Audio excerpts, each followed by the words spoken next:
살면서 처음 보는 신호, 곧 부동산 쑥대밭 되는 이유. 어제 저녁 6시, 부동산 중개업을 30년 해온 박 사장님이 사무실 문을 닫으며 한숨을 쉬었습니다. 오늘도 매물은 쌓이는데 문의는 한 건도 없었습니다. 책상 위에는 금매딱지가 붙은 서류들이 수북했습니다. 박 사장님은 중얼거렸습니다. 30년 일하면서 이런 건 처음 봅니다. 집으로 돌아오는 길, 아파트 단지마다 분양 현수막이 나부끼고 있었습니다. 하지만 사람들의 발걸음은 그냥 지나쳤습니다. 몇 년 전만 해도 분양 모델하우스 앞에 줄을 서던 사람들이었습니다. 지금은 관심조차 없었습니다. 여러분은 느끼고 계십니까? 부동산 시장에 이상한 기운이 흐르고 있다는 것을.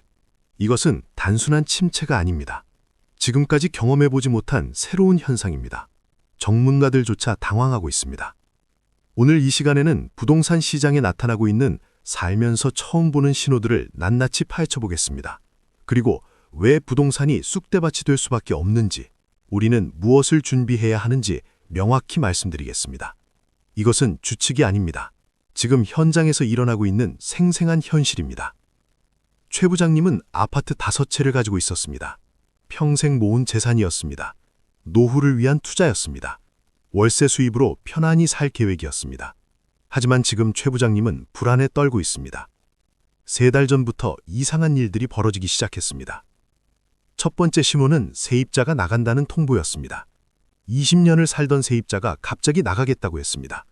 이유를 물었더니 회사에서 잘렸다고 했습니다. 최 부장님은 새 세입자를 구했습니다. 하지만 쉽지 않았습니다. 한 달이 지나도 문의가 없었습니다. 급하게 월세를 낮췄습니다. 그제야 겨우 계약했습니다. 하지만 이것은 시작일 뿐이었습니다. 두 번째 신호는 다른 세입자에게서 왔습니다. 월세를 못 내겠다고 했습니다. 사업이 안 돼서 수입이 없다고 했습니다. 몇 달만 참아달라고 부탁했습니다. 최 부장님은 난감했습니다. 월세를 못 받으면 대출 이자를 낼 수 없었습니다. 최 부장님도 대출을 받아서 아파트를 샀기 때문입니다. 결국 자기 돈으로 이자를 냈습니다. 저축을 깨야 했습니다. 세 번째 신호는 더 충격적이었습니다. 같은 단지 아파트가 급매로 나왔습니다. 가격을 보고 놀랐습니다. 1년 전보다 2억이나 낮았습니다. 최 부장님이 산 가격보다도 낮았습니다. 최 부장님은 중개인에게 물었습니다. 왜 이렇게 싸게 파느냐고. 중개인은 대답했습니다. 급하게 현금이 필요해서라고. 요즘 이런 급매가 많다고 했습니다. 최 부장님은 불안해졌습니다. 내 아파트 가치도 떨어진 것 아닌가? 팔려고 해도 헐값에 팔아야 하는 것 아닌가? 잠을 이룰 수 없었습니다. 이것은 최 부장님만의 문제가 아닙니다. 전국에서 비슷한 일들이 벌어지고 있습니다. 살면서 처음 보는 현상들입니다. 무엇이 문제일까요? 첫 번째 근본 원인은 실물 경제의 붕괴입니다. 정 여사님 남편은 평생 장사를 했습니다. 작은 가게를 운영했습니다. 먹고 사는 데는 문제 없었습니다. 하지만 최근 매출이 반토막 났습니다. 사람들이 물건을 사지 않습니다. 외식도 줄였습니다. 필수품만 삽니다. 정 여사님 남편 가게는 비필수품을 팔았습니다. 당연히 매출이 떨어졌습니다. 임대료는 그대로인데 매출은 줄었습니다. 직원 월급을 주기도 빠듯했습니다. 정 여사님 남편은 고민했습니다. 가게를 닫아야 하나? 하지만 30년 해온 일입니다. 쉽게 포기할 수 없었습니다. 주변 가게들을 보니 비슷했습니다. 문 닫는 곳이 늘어났습니다. 빈 상가가 즐비했습니다. 장사가 안 되니 사람들 수입이 줄었습니다. 수입이 줄면 어떻게 될까요? 집을 살 여력이 없어집니다. 전세금도 마련하기 어렵습니다. 월세로 내려갑니다. 하지만 월세도 부담입니다. 그래서 더 싼 곳을 샀습니다. 아니면 부모님 집으로 들어갑니다. 이것이 부동산 수요를 무너뜨립니다.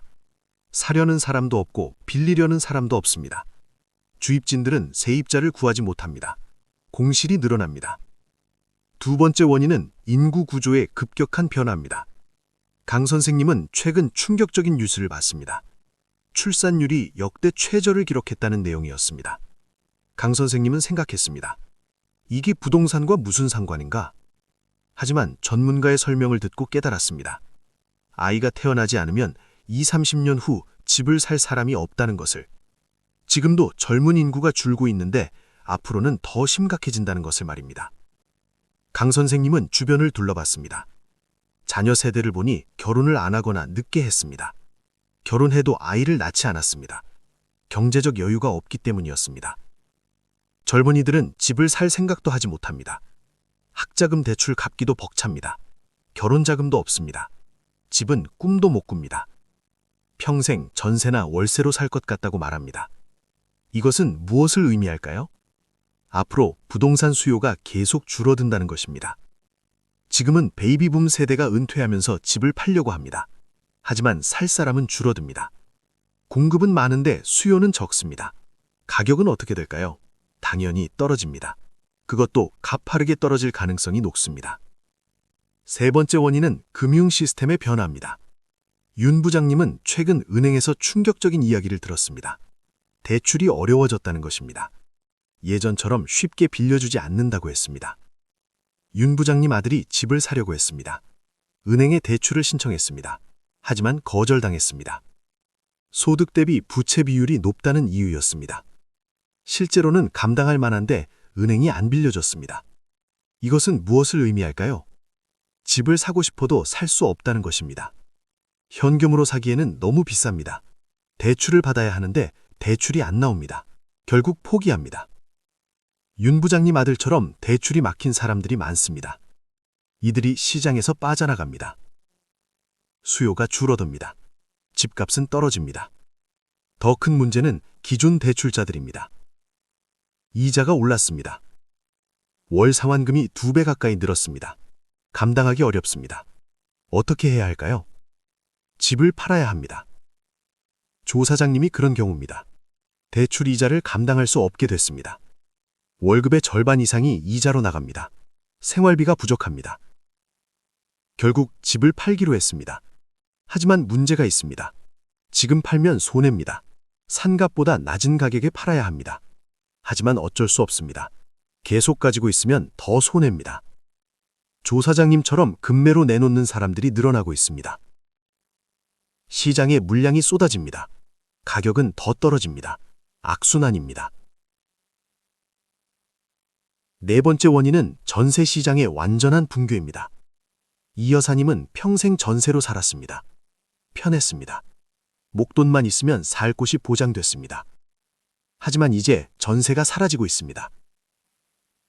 주입진들이 전세를 꺼립니다. 전세금을 돌려줄 자신이 없기 때문입니다. 집값이 떨어지면 전세금보다 낮아질 수 있습니다. 그러면 깡통 전세가 됩니다. 이 여사님은 최근 집주인에게서 통보받았습니다.